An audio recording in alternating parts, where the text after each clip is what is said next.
Почитувани новинари, почитувана јавност.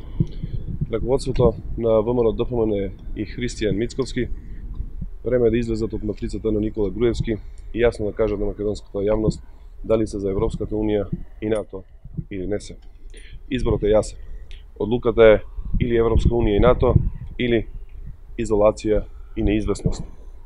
Ако се за Европската Унија и НАТО, сега е моментот кога треба да се откажат од барањата за амнестија на Никола Груевски и неговите соработници и да ги повикаат пратениците од ВМРО-ДПМН да ја почитуваат волјата на граѓаните во собранието.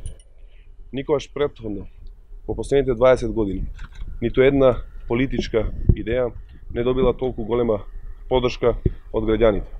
Над 600.000 граѓани упатија јасна порака дека се за Европската Унија и за НАТО.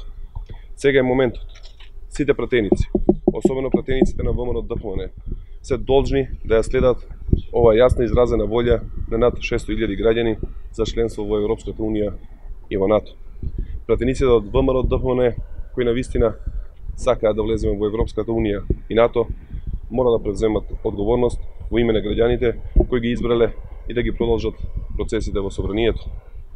Сите економски параметри прецизно покажуваат дека процесот на приближување кон Европската Унија и НАТО позитивно влијае врз економијата. Растат инвестициите, расте финансиската поддршка, се отвараат нови работни места.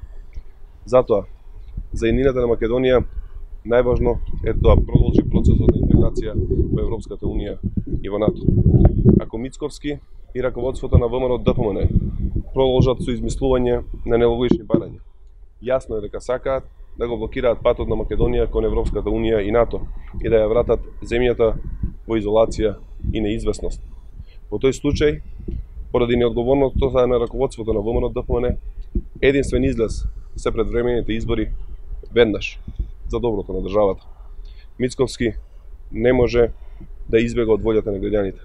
Македонија ќе стане членка на Европската Унија и НАТО и ќе обезбеди својата иднина. Благодарам. Имате прашање, поделете.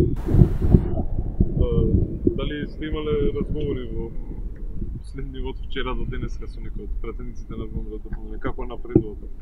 Значи, ние сме во постојана комуникација, работиме на обезбедување на двотретинско мнозинство. Во моментов која ќе имаме конкретна информација, ќе ја соопштиме сега на јавност. Дали ќе разговарате со пратениците опфатени во процесите околу 27 април? Значи, ние рековме дека ќе разговараме со сите пратеници, затоа што секој пратеник е важен и потребни се 80 гласа за да се изгласаат останите. A keni opsione edhe Gruevskin të bisedoni për ta bindur? Absolutisht jo. Ai do të përfundojnë burgatje sipas vendimit të gjykatës dje. Vota e tij nuk nevojitet. Само кумушува на Не, прашањето беше дали со Груевски ќе се разговара. Груевски ќе се заврши во таму кај што треба да заврши со одлуката вчера на апелација и неговиот глас не е ни потребен.